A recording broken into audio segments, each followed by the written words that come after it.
ഇതിലേക്ക് 1 table spoon വെള്ളം ഒഴിച്ച ശേഷം നന്നായിട്ടൊന്ന് ഇളക്കിയിട്ട് നമുക്കിത് അടച്ചു വയ്ക്കാം.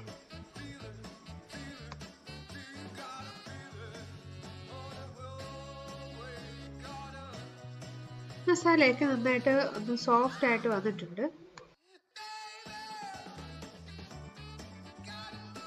ഇപ്പോൾ നമ്മൾ ഒഴിച്ച വെള്ളമൊക്കെ വറ്റി എണ്ണയൊക്കെ ഒന്ന് തെളിഞ്ഞു വന്നിരിക്കുകയാണ്. ഇനി നമ്മൾ നേരത്തെ വഴറ്റി വെച്ചിരിക്കുന്ന പ്രോൺസ് ഇതിലേക്ക് ചേർക്കാം.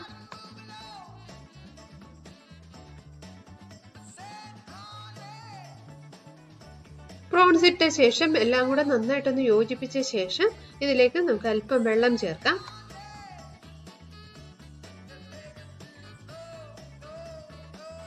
ഞാൻ ചേർത്തിരിക്കുന്നത് 1/4 ഗ്ലാസ് വെള്ളമാണ്. ചെറിയ ചൂടുവെള്ളമാണ് നമ്മൾ ചേർത്തിരിക്കുന്നത്. എല്ലാം കൂടെ നന്നായിട്ട് ഒന്ന് മിക്സ് ആക്കി എടുക്കാം.